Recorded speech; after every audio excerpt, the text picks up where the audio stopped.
Hey everyone, so yeah, in this video I'll show you how to track email opens in Gmail legally step by step.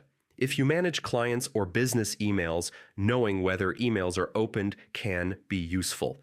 This full guide for 2026 focuses on legal and ethical methods. Always follow privacy laws like GDPR and CANSPAM. Email tracking should be transparent and used responsibly. If you're using Google Workspace, enable Gmail Read Receipts. This is the most compliant option. Recipients choose whether to send a receipt, which keeps everything consent-based. You can also use trusted email tracking tools designed for Gmail. Always inform recipients if tracking is used. You can track open status and timing, but never personal behavior. Use tracking only when it adds value, like follow-ups. Test everything with your own email first. Avoid hiding tracking or misusing data. And yeah, that's how to track email opens in Gmail legally step by step in 2026.